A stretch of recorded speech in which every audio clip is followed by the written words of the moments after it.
Balitang nakagulat para sa mga senior citizens na Pilipino, kunin ang kumpletong detalye tungkol sa makasaysayang Universal Social Pension Luna na katakdang magbigay ng PH00 buwan, ng suporta sa mga kwalipikadong matatandang mamamayan, alamin ang bagong release schedule, eligibility requirements at application process. Sa kompresibong guide na ito, kumusta mga kababayan ngayong araw? Dala namin sa inyo ang mga pinakabagong updates tungkol sa landmark, legislasyon na nagbabago sa buhay ng aming mga matatandang mamamayan sa buong Pilipinas, ang Universal Social Pension Law na naging paksa ng matindi na diskusyon at pag-aasam. Sa wakas ay ipinapatupad na may makabuluhang improvements at bagong release. Schedule na nagsisimula sa September 2025 bago. Hindi tayo sumubsob sa mahalagang paksa na ito. Pakikinabangan ninyo kung sandaling i-hit ang like button at mag-subscribe. Sa aming channel ay click ang notification bell para manatiling updated sa mga pinakabagong balita at development tungkol sa government, benefits at social services. Ang inyong suporta ay tumutulong sa amin na maabot ang mas maraming Pilipino na nangangailangan ng mahalagang impormasyong ito. Simulan natin sa makasaysayang balita na nagbibigay ng pag-asa sa milyon-milyong senior citizens na Pilipino. Ang Universal Social Pension Law na kamakailan lang ay opisyal ng ipinatupad ay nagiging makasaysayang sandali sa commitment ng aming bansa sa pagsuporta sa aming elderly population. Ang kompresibong pensyon, program na ito ay nagsisiro na ang mga kwalipikadong senior citizens ay makatanggap ng buwanan, isang malaking pagtaas mula sa nakaraang social pension amounts ang Department of Social Welfare and Development. DSWD ay binigyan ng primary responsibility sa pag-implement ng program na ito na nakikipagtulungan ng malapit sa local government unit. Sa buong bansa, ang collaborative approach na ito ay nagsisiguro na ang mga benefits ay maaabot kahit sa pinakamalayong lugar ng aming kapuluan na hindi iwan ang anumang matatandang Pilipino. Isa sa pinakamakabuluhang aspeto ng bagong batas na ito ay ang universal approach nito. Hindi tulad ng nakaraang pension systems na limitado ang saklaw. Ang program na ito ay naglalayong magbigay ng mas komprehensibong coverage sa aming mga senior citizens. Ang primary goal ay tiyakin na ang aming elderly populasyon ay makakapanatili ng decent standard of living at matutugunan ang kanilang mga basic needs nang hindi nagiging pabigat sa kanilang mga pamilya. Pag-usapan natin ng eligibility requirements na kailangan matugunan ng mga senior citizens upang maging kwalipikado sa pension program na ito. Una sa lahat, ang mga beneficiaries ay dapat maging Pilipinong mamamayan na may edad na taon pataas. Dapat silang mga residente ng Pilipinas tulad ng napatunayan ng lokal government records. Ang requirement na ito ay nagsisiguro na ang mga benefits ay mapupunta sa mga tunay na nangangailangan sa loob ng aming mga komunidad. Ang bagong release schedule na nagsisimula sa September 2025 ay dinisenyo upang gawing mas efficient at accessible ang distribution process. Nagpatupad ang DSWD ng systematic approach kung saan ang mga beneficiaries ay ginregrupo ayon sa kanilang geographical locations at binigyan ng specific dates para sa pension release. Ang organized na system na ito ay tumutulong na maiwasan ang overcrowding sa distribution na centers at nagsisiguro ng smooth flow ng benefits sa lahat ng recipients. Para sa mga nagtatanong tungkol sa application process, masaya kaming ibahagi na pinadali ng gobyerno ang mga procedures upang gawing mas senior-friendly pagsimula sa pagbisita sa kanilang local office for Senior Citizens Affairs, OSCAR o sa kanilang municipal social welfare office. Ang mga offices na ito ay tutulong sa initial assessment at documentation.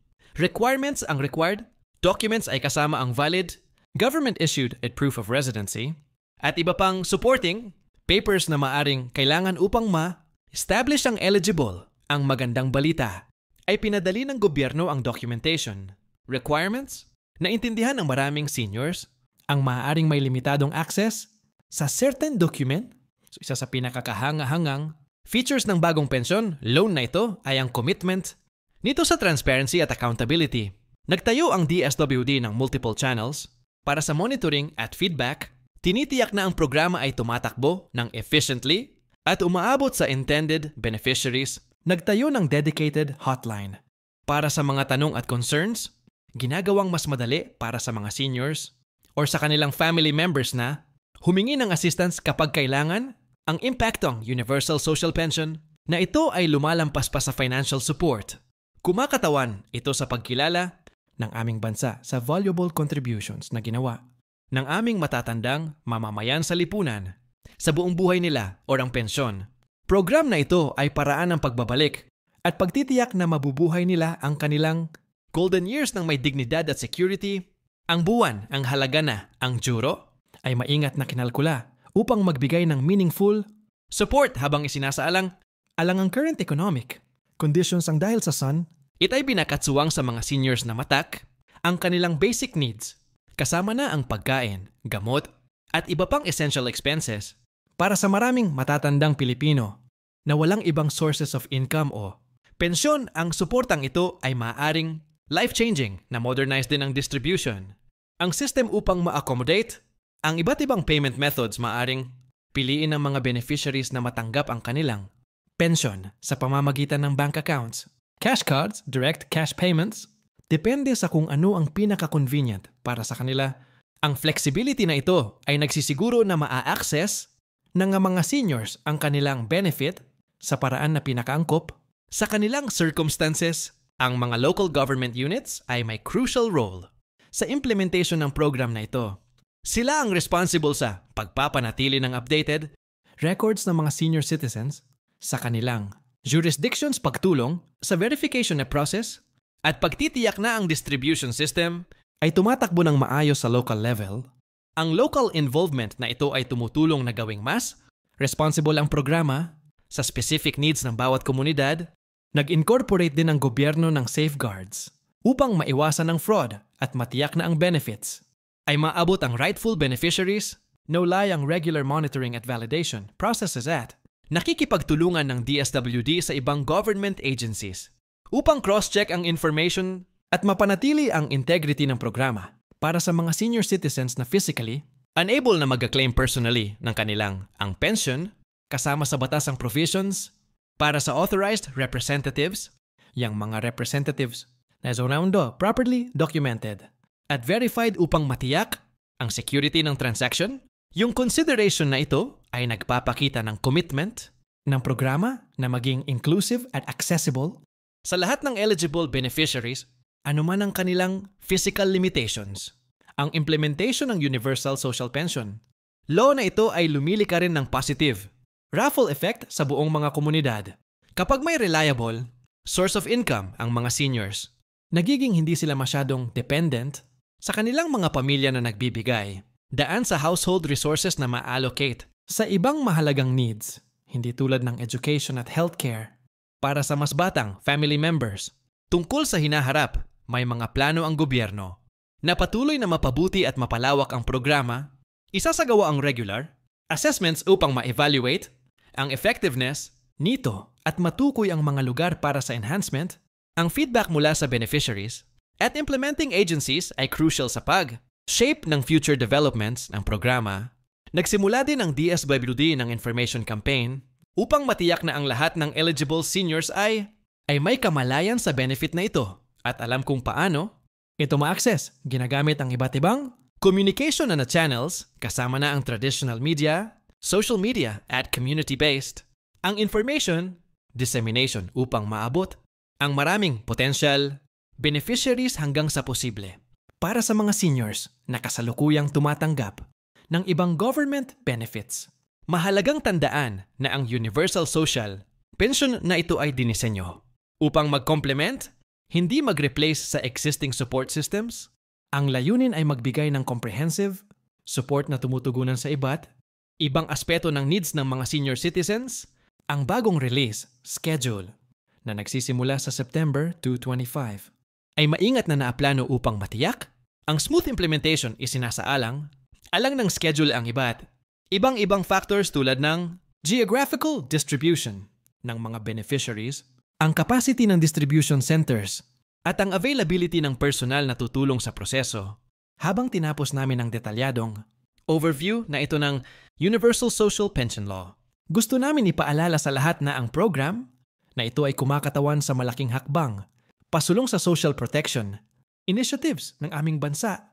Sumasalamin ito sa aming collective commitment na tiyakin na ang aming matatandang mamamayan ay mabubuhay ang kanilang senior years ng may dignidad at security.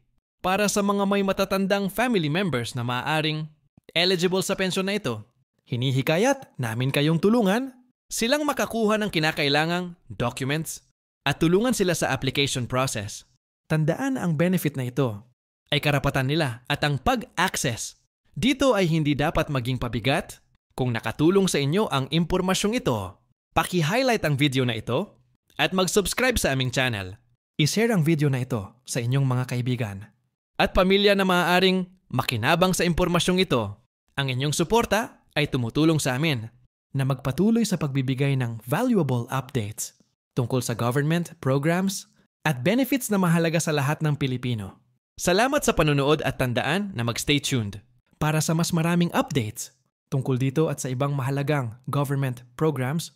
Sama-sama nating tiyakin na aming mga senior citizens ay makatanggap ng suporta at pag-aalaga na nararapat nila. Huwag kalimang like ang video na ito ay hit-click ang notification bell para manatiling updated sa mga pinakabagong balita tungkol sa government benefits.